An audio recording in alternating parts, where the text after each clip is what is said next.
It's the best automotive dealership in the metropolitan area.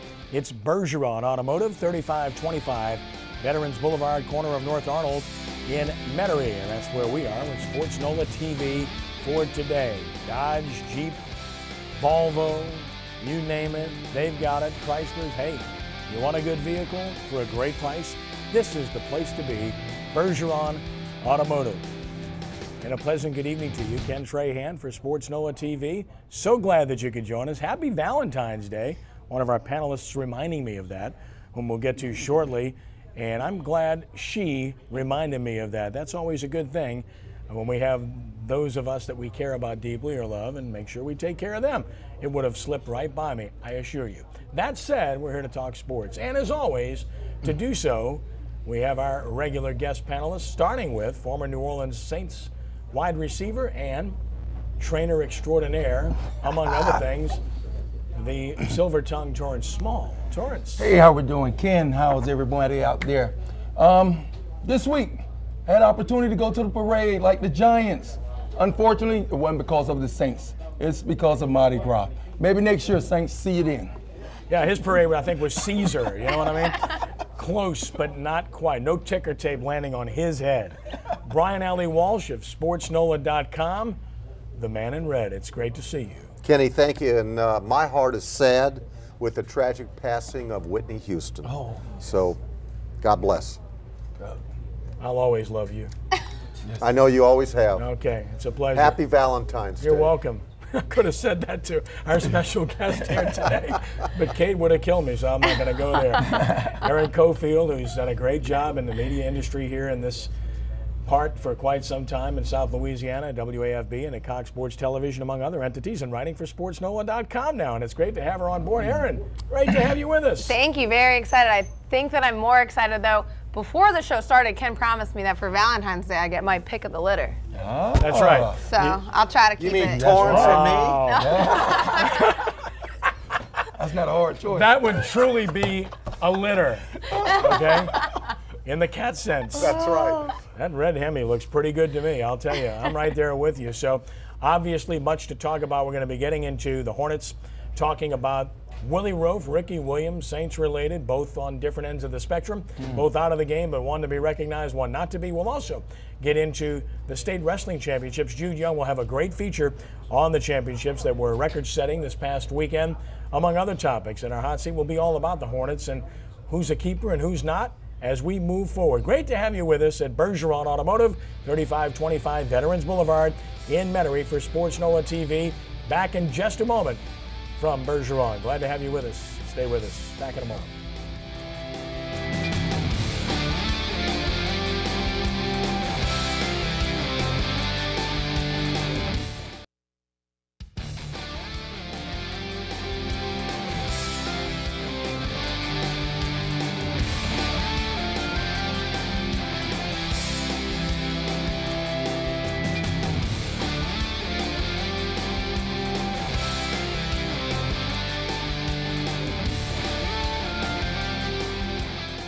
One of those trivia tidbits that you may say, I did not know that too. 9 guys related to the New Orleans Saints who are in the Hall of Fame or will be in the Pro Football Hall of Fame. And of course, only a few that really made their mark with the New Orleans Saints. William Roaf certainly did that. In 9 seasons with the Saints, he reached 7 Pro Bowls, was a first-team All-Pro player on 4 occasions, and quite frankly was the best player at his position in the league. They got him with a number 8 pick overall, traded Pat Swilling. That turned out to be a great move.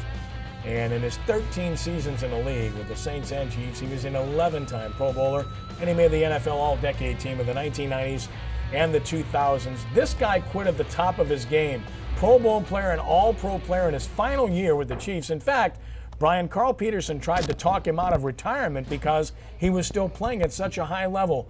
But he just decided he'd beat himself up enough and did not want to do it anymore. Yeah, I remember when Willie considered it and was asked by Carl, and his response was simply he could not be the Willie Roaf that he wanted to be. And so he stepped away. What a great situation when you can kind of dictate your terms when you want to leave the game, and he did just that. Torrance, you know this guy personally. You played with him with the New Orleans Saints. Talk about what kind of player he was, what kind of person Willie was, and what impressed you most about him. Well, Willie, I had the opportunity to play with 2 Hall of Famers, which is a great thing. I had the opportunity to play with Ricky Jackson as well as Willie Roaf. Here's a big guy, big, quick feet, gentle giant is what we used to call him. Very agile. I remember one time we went out, Willie and I, and a couple of ladies were looking at us, and Willie said, "You think those ladies like me because I'm cute?" I said, "No, Willie, they like you because you have a lot of money." But he insisted on telling me it was because he was cute. But that was a guy that he played the game. He had fun every time he was out there on the field. He played fast. He always played aggressive. Although he was soft-spoken off the field, on the field he was a monster. Reality check. As a rookie, he probably asked that question of you, I would imagine, right? Yes, it was a rookie. It was in his rookie season. He did not understand. I was telling him, trying to give him a brief of what the NFL symbol meant to him. Well, why were they looking at you? Money. Okay. Somehow, honest answer. I doubt that. One was a first-round draft pick. The other was a 5th, I believe. So a slight difference between those signing bonuses accrued between the two. Aaron, of course, Willie Roaf went to Louisiana Tech. So here's a guy that's made Louisiana proud on a couple of fronts. This is true. Obviously, Terry Bradshaw also went to Louisiana Tech. Growing up in Connecticut, I'll be honest. I didn't follow the Saints when I was a little kid. I was 9 years old, I think, when he was drafted in the first round. But I did look him up a little bit, and I saw that his nickname was Nasty. I also was talking to Torrance about him earlier, and he shared a story that I think everybody should probably hear. Oh, yes. Chicken. We have another story about Willie. I have plenty of stories about Willie, man. Willie, you know the guy on the field, destroys, like you say, the nickname Nasty. We call him the gentle giant. He was a monster on the field. And we know those things. His career proved that. But off the field, here's a guy, his first year in the league, and the rookies had to bring chicken on the airplane when we had away games. And the chicken was hot. It was piping hot. And Willie would grab the chicken and just eat. I saw him eat 5 pieces of chicken, back to back, piping hot chicken without missing a beat. He said that's the way he cooled the chicken off. Brian, I remember Jim Mora, who Willie chose to present him into the Saints Hall of Fame and whom he has the highest regard for of anybody he ever played for, tells a story about, we drafted the guy, and then he shows up, and we see him at camp for the first time, and this guy, he's pigeon-toed. We're watching him walk, and we look at each other and say, what did we do? We may have made the biggest mistake you can ever imagine. And then, of course, in true Jim Mora-esque fashion, he says, boy, were we wrong, and that wouldn't have been the first time. But Coach Mora, he's delightfully honest and fun to talk to. Now, what a different guy from when he coached, and he loved Willie Roaf. What could you not love about Willie Roaf? And Kenny, I remember our first time when we saw him on the practice field, he had this kind of this Sanford and Son kind of look, He walked so upright, and he kind of walked up on his toes and everything. He didn't look like he'd be a perennial or a Hall of Fame type left tackle, but he turned out to be just that. And people forget, Aaron, he was a heck of a basketball player. I mean, this guy, and you talk about the feet, yes, okay, which is what made him so good up in the pros. He had good, quick feet. He was an athlete. Willie Roaf, pure athlete. Played basketball with us, ran. Here we are, little receivers running up and down the court, and he's running right along with us. He could run, had good wind, great feet. Now, we always thought one of his legs was longer than us. That's why he always had the limp. We used to always joke about that with him. Hey, man, let your other leg grow before you before you stand up. Yeah. But there was a guy that was a guy that had great footwork, and that was the thing that separated him. And the arm extension too. That was the thing that separated him from He's a others. wonderful player. It's a richly deserved honor, and the Saints are thrilled about it too, and will embrace him and have a day for him at one of their games coming up this coming NFL season. On the other end of the spectrum, a guy that the Saints mortgaged their entire draft for and pinned all their hopes on, Ricky Williams decided to hang it up. And of course, we've got to show this picture naturally. Ricky in the wedding dress. Remember Mike Ditka saying, I think we just got over the top, boys. Yep. The top of what? I'm still waiting to find out. That said, he didn't quite get it done. In fact, he announced his retirement on February the 7th, but maybe that was rookie spelling. I don't know. Bottom line is he was the number 5 overall pick after they drafted everybody. But here's the truth, Brian. He actually played well for the Saints. He was a good NFL running back and a Pro Bowl player while he was here. It was just too much to put upon him and expect him to deliver. I agree. And we wrote a piece for the website, sportsNOLA.com, and I addressed those very issues about, I thought Mike Ditka really did Ricky a disservice. And of course it's said in hindsight, but even at the time, Kenny, you just had the feeling that they were putting so many expectations on this young guy. He was barely 22, I think, at the time. And Heisman Trophy winner, came out early from Texas. But as you got to know Ricky, you realized that he was just uncomfortable in that setting. You know, Aaron, he walked away from the game for a while, ended up in Canada. He kind of liked a certain grass thing that people seem to indulge in occasionally in this world. And he came back to the game, and he was still a good player. Even this year with the Ravens, he could still play. The guy maintained his quickness and his strength, so he was a very good NFL player. Yeah, I think sometimes what's hard is that expectations become so high, and I look, and I have a little sister, and I look, and she's 23 years old, and I think that she can't handle certain things. And then to think that this 22-year-old player is expected to do so much and put so much on his shoulders that sometimes, you know, it might just be too much, that they just want, you know, that escape to get out of it. And with him, he maybe, you know, escaped a little bit too far, you know, but good for him to then come back to it, you know, when he was ready and still be a good player. And, you know, it's hard to finally decide to retire, but it's, I guess, not forever. Brett Favre came back. Randy Moss today says, I want to come back. Wants to come back again, So. yeah, right. Torrance, this is a guy that never really seemed comfortable in his own skin playing in the NFL. He just was an insecure type of person individually. Maybe the bright lights were a bit much for him. Yes. He had some mental problems. We saw that, but let's not mental crazy, but right. he not mental as a crazy guy. Sure. But trying to cope with what we're talking about. He had a hard time trying to cope with what we're talking about.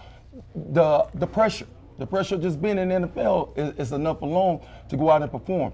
But let's throw all that out. Ricky Williams was a great player, had great ability. You tell me how many people can go through what he went through and come back and perform at a high level that he's performing at. This guy, here's a guy that left the league for a while, went on this journey for whatever reason, but came back and still able to play at a high level. That's a tremendous ability. And this is a guy, Brian, that still remains the only guy I've ever encountered and dealt with that I tried to interview while he had his helmet on. I'll never forget the very first time he introduced himself with his helmet on, with the dark visor to protect his eyes. Correct. Apparently. Yeah. But that was bad enough, Kenny. Yeah. But he sat down in front of the latrine in the Saints locker room. And I remember, you know, however old I was at the time, 12 years younger anyway. And I just remember, and Aaron, this is the true story. After he did his little press conference with a bunch of us, I pulled him aside. I said, Ricky, that is not the way to endear yourself to this media. I said that was disrespectful. I did say that to him. And I think he did take it to heart. Not very long, but he did understand. I don't think it affected him. You know, he danced to his own drummer, so to speak, you know. Yeah, we're still trying to figure out who that drummer is. Yeah, you're right. It wasn't the little drummer boy either. But let me say this, Kenny. And guys, he was this. He was a tough He's a nut. tough player. Okay, He was a good football player. tough One thing, football yes, player. he was a player. That he was. Good football player and a guy that clearly established himself as an outstanding running back in the NFL, and he'll never truly be appreciated for how good he was with the Saints because he never got a chance to be part of a real winner. Even in 2000, he got hurt when the Saints had the great season and wasn't playing when they reached the stretch run and the playoffs. But he went on to distinguish himself quite well, and the Saints, of course, went on to distinguish themselves quite well by drafting Deuce McAllister and making the move for Ricky Williams, which turned out to be gold for the Saints because Williams performed extremely well in Miami before he got strange again. We'll try to be straight and not be strange when we return in just a moment, and we'll talk about the New Orleans Hornets, who have had a strange season the wrong way, among other things, still in search of an owner. Plus our Hot Seat segment on the Hornets as well coming up. College baseball, high school wrestling, you name it. We'll talk about it when we return with more of Sports NOLA TV from Bergeron Automotive, 3525 Veterans Boulevard in Metairie, corner of North Arnold.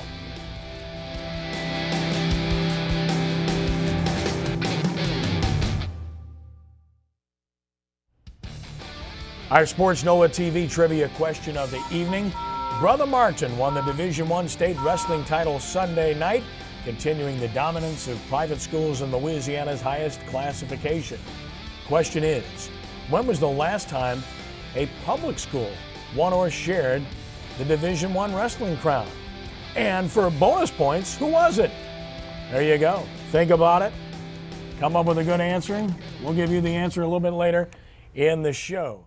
Ken Trahan, Bergeron Automotive, veterans at North Arnold, courtesy of Dennis Bergeron, our good and great friend. He's here today, and it's always good to see the smiling face of Dennis Bergeron. He's smiling because, I don't know, he's probably making money. But then again, that's because he has a great product, and he gives you a good deal here at Bergeron Automotive. There's my rant. And now let's rant about the Hornets. And there's lots to rant about there. It's not very pretty. 4-23 now, and it's been very ugly.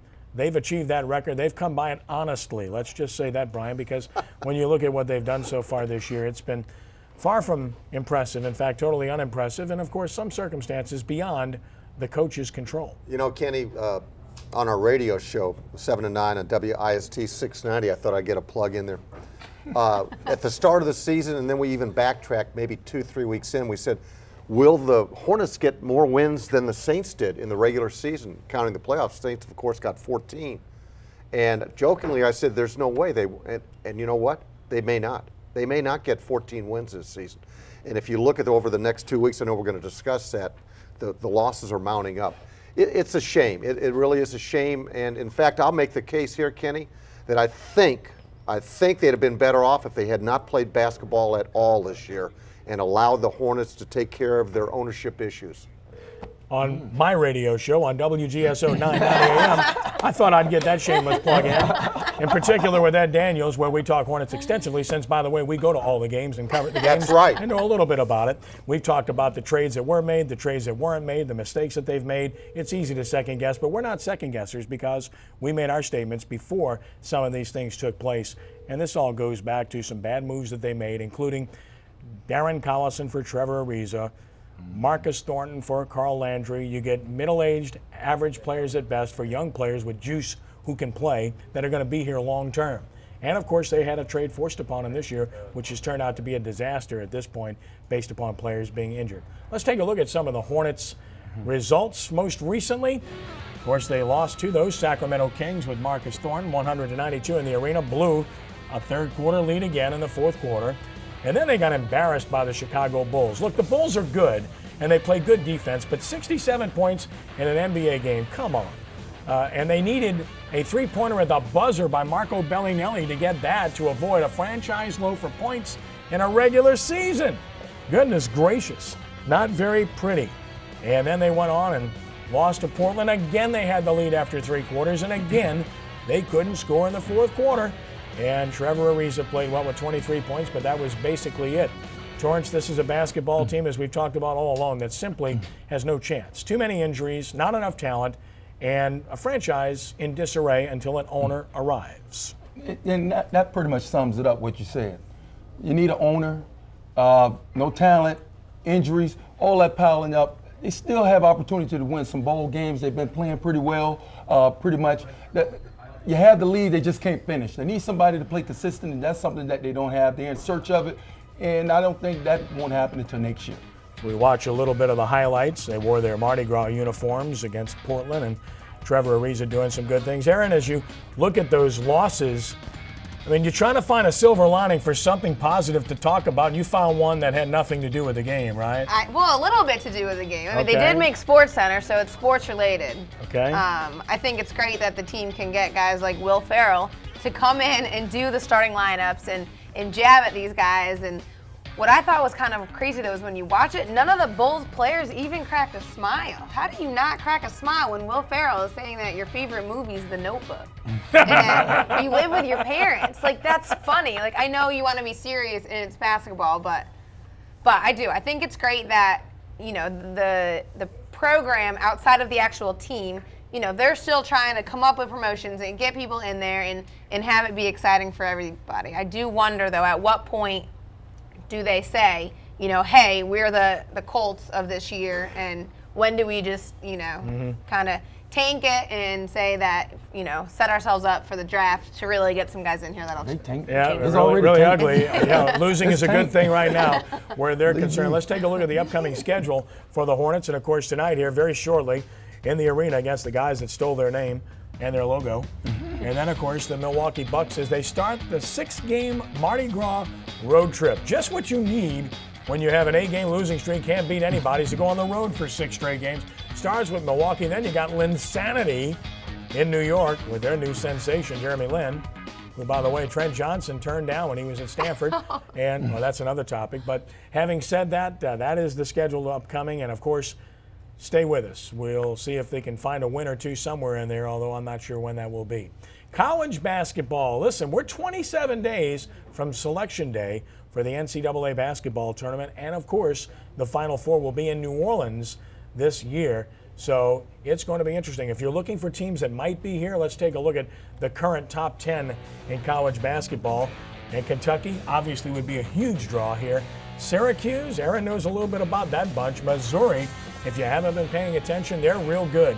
Duke had an improbable win over North Carolina and a tremendous comeback win at Chapel Hill. Kansas, always there. Ohio State, very talented. Sullinger's a man. North Carolina, as I mentioned, talented. Michigan State, Tom Izzo's always got a good team. Georgetown, you know it, as they are good again this year. And then Baylor, Coach Drew's doing an excellent job, and they're getting Rico Gathers, by the way. I just thought I'd mention that too. So that's a kind of a look at the teams that we might be looking at, Brian, coming to New Orleans. And regardless of who comes, it's going to be a gigantic crowd, because the reality is that the teams will sell their tickets, the NCAA will sell their tickets, and there'll be some local response, and it will be packed in the Superdome. Absolutely, and Kenny, we've discussed this before. I think the Final Four is one of the greatest sporting events in our country. And for New Orleans to host it again, it's just going to be a tremendous weekend, and I can't wait. Regardless who comes, we know we're going to get 4 good representatives. Aaron, you spend time in the Northeast, and that's a hotbed. The Big East is going away as we know it. That said, there's some tremendous basketball powers from that part. We saw Syracuse and Georgetown in the top 10, for instance. Well, and it's always been weird when you look. Obviously, you know, the SEC is a very football-heavy conference. The Big East is all about basketball. That when people look at the conference realignment in the Big East, the basketball is the main part that's being broken down. But just talking about the Final Four being in New Orleans and such, I'm excited for it. You know, there's not always a lot of great basketball going on down here. That would be an understatement. In Kentucky, Torrance is a good bet to get here. Oh yes, Kentucky always. They draft, not draft, I'm sorry, but recruit very well. I'm putting you might be right the first time. I might be right the first time, because those guys do go out and get great players that probably can't play in the NBA as a senior out of high school. But I look at Kentucky, I think they will be here in New Orleans. All right. They always make a way in the Final Four. Let's take a look at some of the hot matchups in college basketball that are coming up tonight. Syracuse, Louisville, that's a good one. On Tuesday, Mississippi State at LSU. Tigers actually played pretty well at the hump and lost a close one. Memphis at Tulane. Ed Conroy's doing a good job with the Green Bay. There's good young guards. Vanderbilt is at Ole Miss. Vandy is always a team that gets to the tournament. St. Mary's at Murray State. You said what? Well, let me tell you something. Murray State lost their first game of the year most recently, and St. Mary's is really good. Missouri, we mentioned at Texas A&M, who's got a good team. Michigan State coming off of a big win at Purdue. Duke at Boston College. Blue Devils trying to hold on to first place in the ACC. And, of course, we talked about Michigan State's good win over Ohio State. So lots of good teams there. And this is one of those times where we watch college basketball with great interest because of what's coming up. We'll take a time out here. When we return in just a moment, we'll put Brian Alley Walsh on the hot seat about the New Orleans Hornets. Keepers. Anybody? Anybody? Bueller? Bueller? Back in a moment from Bergeron Automotive on sportsNOLAtv.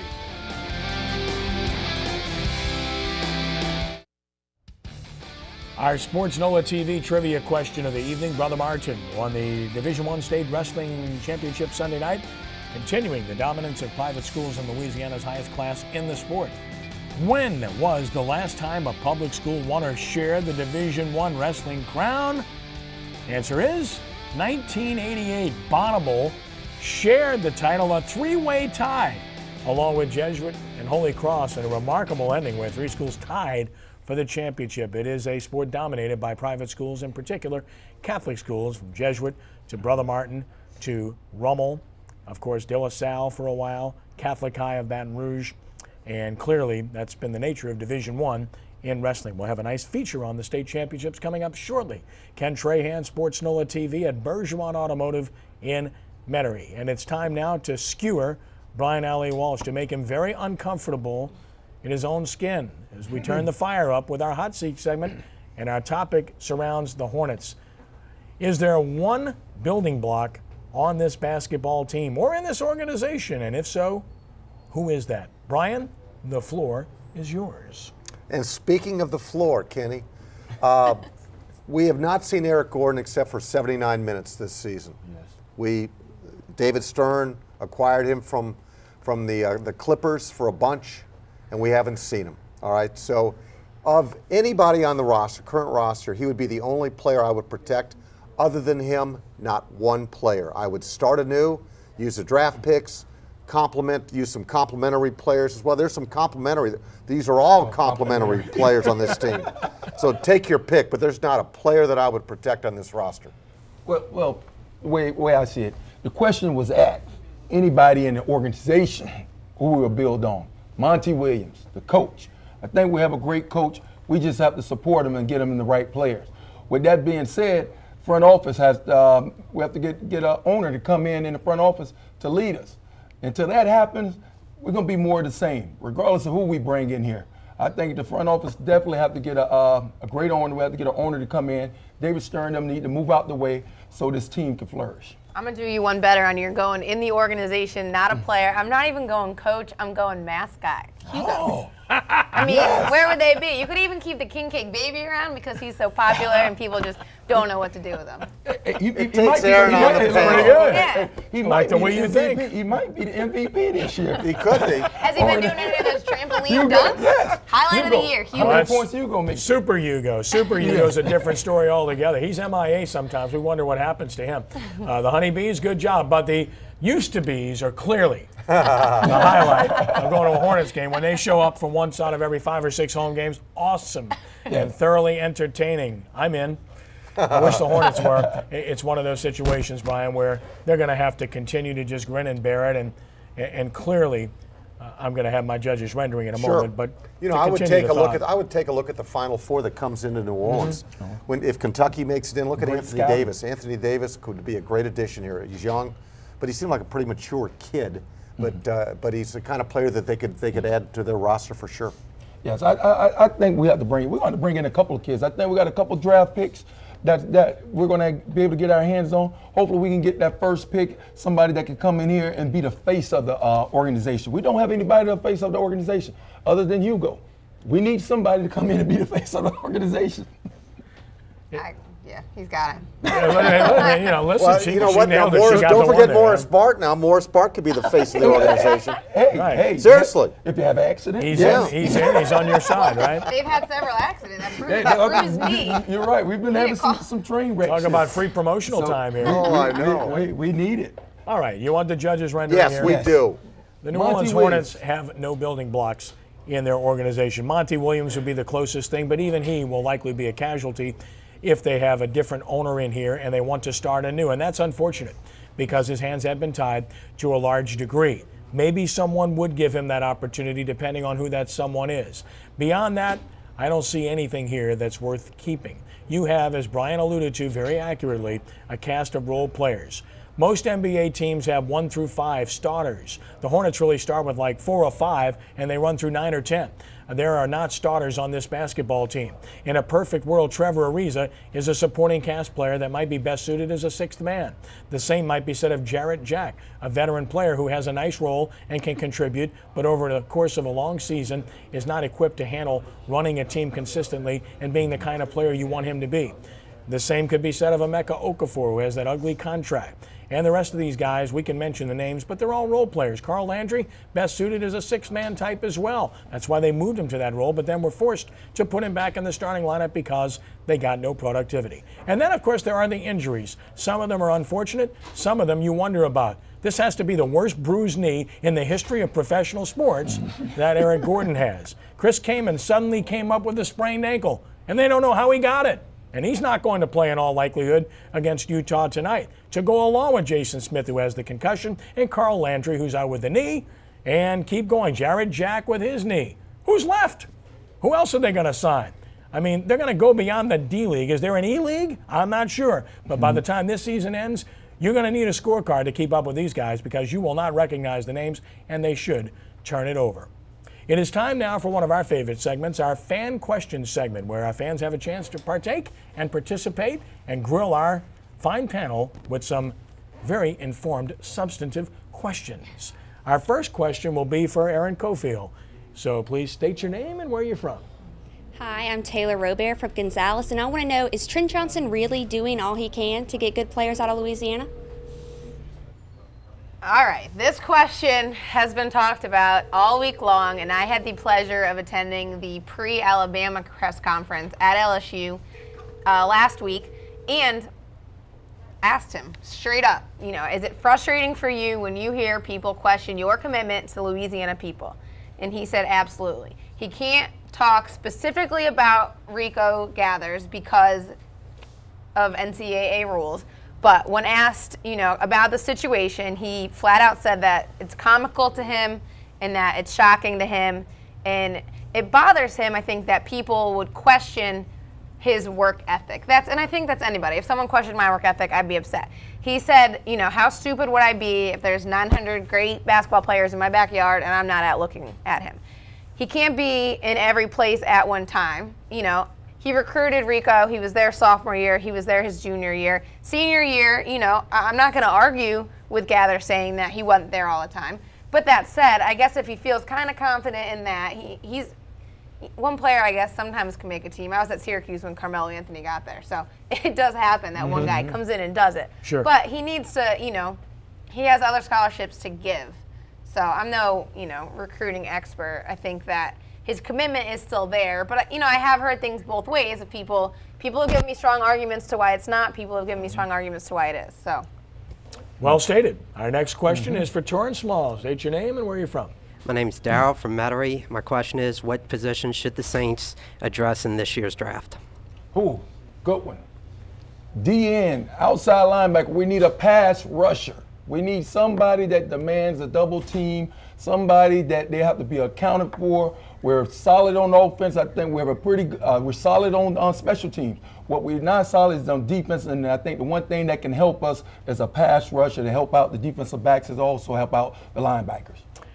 Our next question is for Brian Alley Walsh from Darryl as well. Darryl? All right, my second question, should the Saints keep or release Will Smith this offseason? With 1 year left, Darryl, on his contract, I say keep him, bring him to camp and make him earn a spot. You can always either restructure his deal or you can cut him outright. At this point, you know, I still think he's got some mileage. He is not the elite pass rusher that they've paid him a lot of money to do. If I was running the team, Darryl, I would move him inside and put him in that rotation and have him take a pay cut. If he didn't like it, adios, Mr. Smith. Woo. And I really agree with everything all three of you said. And with regard to Rico Gathers, I know him very well, and I know his coach very well, and I know Rico's not lying. At the same time, I think Trent Johnson has gotten a little bit of a bum rap here. He was living at Riverside his sophomore and junior years. He was not around as much this year, but keep this in mind. Gathers decommitted from St. John's specifically because of LSU. He was trying to give them every chance to prove that it was worthwhile. But in the final analysis, I truly believe Rico Gathers decided not to go to LSU because he did not like what he saw in the future of LSU basketball or in the future of its current coach. And that's why he made that decision to go to Baylor, who, by the way, is a top 10 team last time I checked. We'll take a time out here. When we return in just a moment, we'll turn our attention to high school athletics and the state wrestling championship. Stay tuned as we continue with more of Sports NOLA TV from Bergeron Automotive in Metairie.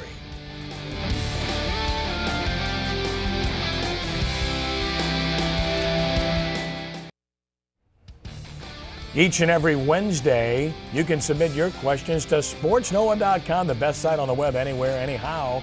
Ask Sports NOLA. Send us your questions. We'll give you the answers, and you can win great prizes at sportsNOLA.com. Again, each and every Wednesday, send them. We'll answer them. You can win, and we'd love to have you do so. SportsNOLA.com, the place to be, and we hope you will participate, as so many others do, and we have so many visitors. And one of the things we had an enormous audience for this past weekend was our live blog from start to finish of the Louisiana High School Athletic Association State Wrestling Championships at the Pontchartrain Center. Tremendous crowds, the most wrestlers in the history of the event, and the schools, well, they continue to grow in terms of participation as well. Jude Young was at the Pontchartrain Center and filed this report.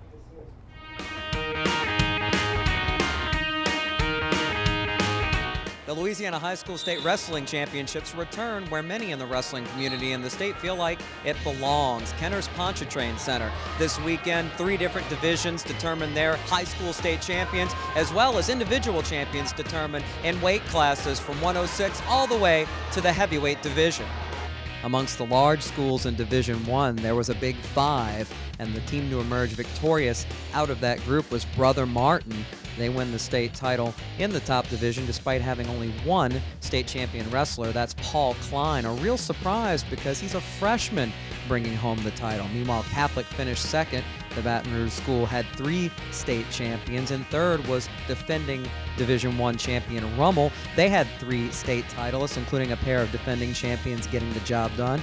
Matt Calcote at 113 pounds, and Scott Gibbons, the 195-pounder, is one of the best wrestlers in the country at his weight class. Also Brandon Cohen for Rummel at 220 pounds, winning state. Meanwhile, in Division II, Turlings Catholic was dominant, winning the state title. They had 3 individual state champions, but Holy Cross finished second and also had 3 individual titleists, including Alex Nicosi at 113 pounds, Dexter Bass Jr. at 126, and Nick Michael at 152. Michael named the outstanding wrestler in Division II this year. Meanwhile, Troy Hebert of Shaw bringing home an individual state title at 138 pounds. And in Division III, small school power Bruley won the state title with ease. They had 4 state champions. It was John Curtis and Thomas Jefferson, 2 local schools, however, showing well. No state titleist individually, but finishing second and third with those 2 schools, respectively. Other outstanding wrestlers named in the meet: Jacob Dale in Division I at 120 pounds, and it was Trent Peliquin of Basile in Division III at 160 pounds. With an attendance of 12,800 people over the 2 days, this was a record-setting event in attendance, returning to Kenner after a 1-year hiatus, and it will be back here next year at the Pontchartrain Center. I'm Jude Young for sportsNOLAtv.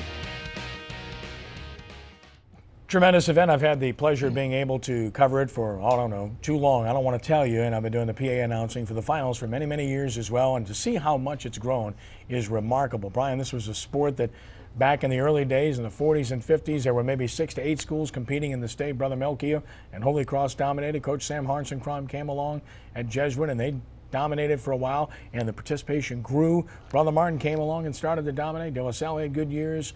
Catholic High's had good years. Rummel won last year. This sport continues to grow, and it's a great sport.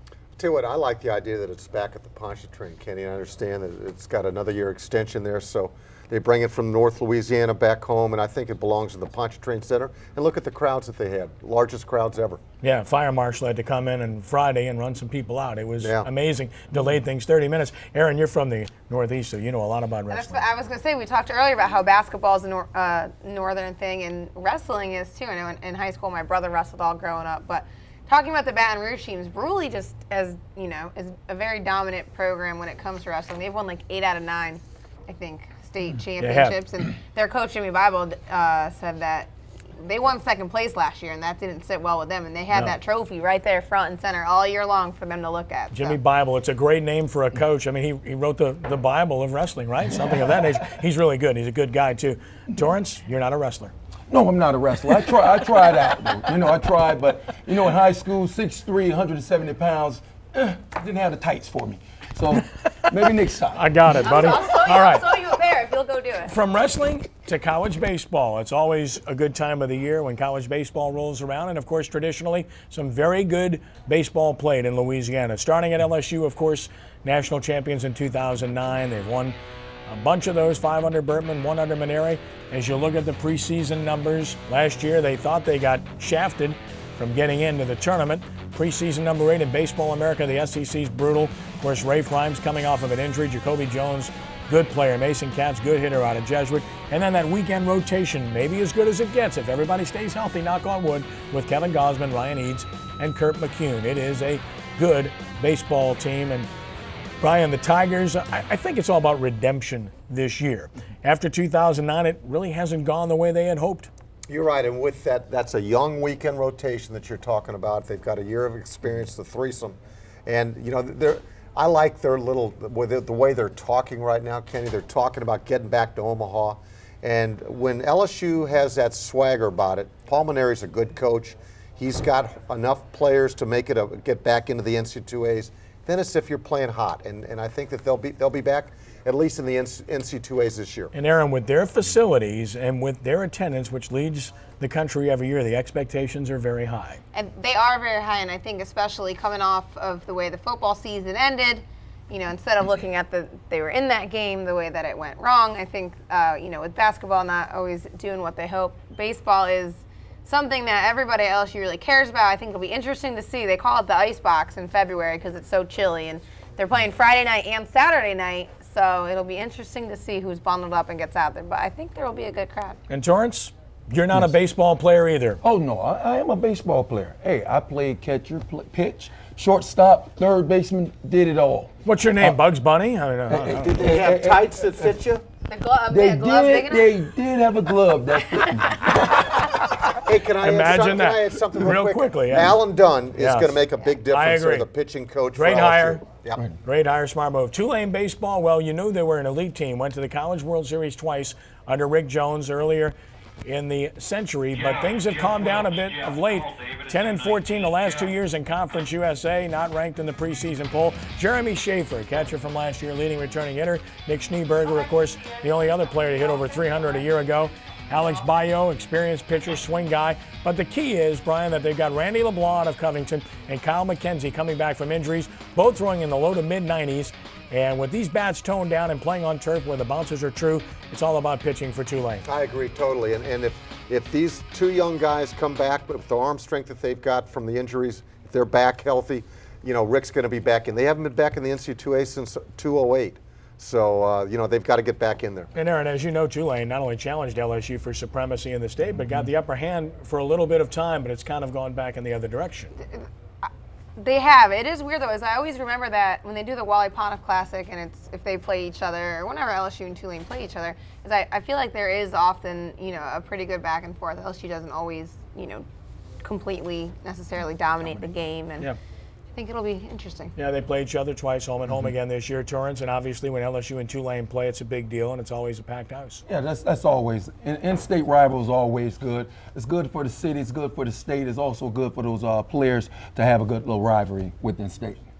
Let's take a look at some of the games upcoming as we review schedules. LSU opens with Air Force this weekend, Paul Mainieri's former school that he coached at. They got Alcorn State as well.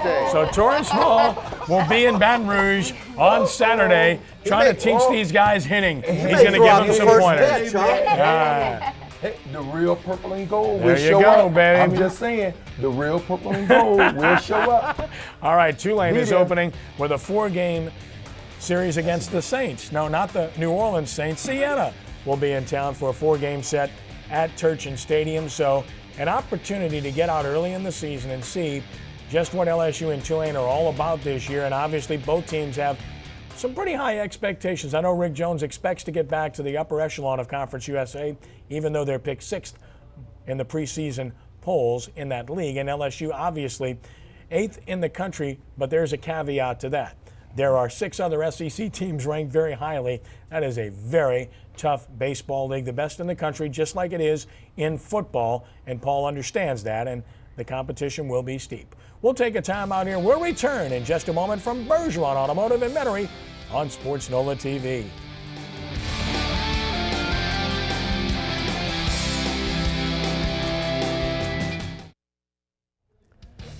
Bergeron Automotive, the place you want to go. Look at that Jeep. My goodness. Isn't that nice? Torrance wants to drive off with that today. Can't do it. Brian wants that one. Lenny wants this one. I got that one. Oh, Aaron's got that one. There you go. You want it? Chrysler, Jeep, Dodge, Ram, Volvo. You talk about a great selection. They've got them all here at Bergeron Automotive. And thanks to Dennis Bergeron, his outstanding staff, for having us here for Sports NOLA TV. And Ken Trahan with you. And, of course, we normally have our good and great friend Marvin LeBlanc joining us, and you'll have a chance to revisit Marvin starting next week. He's returning with his marvelous minute of inspiration, much to the chagrin of Brian Alley Walsh. Come on back, Marvin! His best friend / adversary, and that's next week as Marvelous Marvin LeBlanc returns to Sports NOLA TV at Bergeron Automotive. Great to have you with us. Hope you're enjoying Valentine's Day tomorrow, Mardi Gras, which is underway as well. And Torrance Small, we're going to enjoy your final comment here today. Yes, I'd like to send something out to the Saints. Let's get Drew Brees signed. Let's get him out the way right now because we have a lot of issues that we have to deal with, and I don't think this is a hard issue. You know where his cap room is, you know, looking at Peyton Manning and Tom Brady. He's somewhere up in there. Give him his money, and let's get to these other issues that we have so we can look forward to the Saints season. Aaron Cofield, final thought. I am all about keeping the dream going for as long as you can. Randy Moss woke up today, turned 35, said, I'm still playing football. Somebody come and get me. Terrell Owens wants to do it too. He was hurt. He had knee surgery. Randy Moss just rested for the year. I covered the Patriots last year for Year on Island. He's funny. So if nothing else, the locker room, it's exciting. He won't go to New England, but maybe the Jets. That'd be good. He can go Put have him in that lunch locker or room. dinner with Tiki Barber if he'd like to. Yeah. Brian, final thought? Well, I'm going to just wish all the women out there a very happy Valentine's Day, but more importantly, my wife, Jenny, of 35 years, married to me, and our 3 daughters, happy Valentine's Day. And don't expect a card. How in the world can I top that? I got 26 years invested, Denise. Love you deeply. And I'll have something for you. I'm not sure what. I got to work it out yet since Aaron just reminded me that it's tomorrow. The mall's right down the road. Moody Blues once had an album called In Search of the Lost Chord. Right now, the search is still on where LSU's game plan was concerned. In Search of the Lost Game Plan by Les Miles. And we're told that maybe it's in Al Capone's vault. I'm not sure, but we're still checking on it right now. On a serious note, congratulations to all the wrestlers who achieved greatness. Austin Sherm-Rabruli, 4 state championships in 4 years in 4 different weight classes. Special. Nick Michael of Holy Cross, 4 state championships. Scott Gibbons of Rummel, 3 state championships. Best showing in a national tournament ever by a Louisiana wrestler as well earlier in the year. And Jacob Haydell of Bruley, who won 3 state championships, including the one he's won this past weekend. Congratulations, guys. Job well done. Aaron, it's been great having you with us. You got to come back down and do it again. Thank you for the invite. It was great. It's a pleasure. Wow. Great. They've never clapped for anybody else. Torrance, Great. thank you, my friend. Hey, appreciate it. Hey, enjoy all. Be safe out there at the parades. Brian Alley Walsh, as always, thank you. Thank you. And we thank you for watching Sports NOLA TV. God bless you one and all. So long.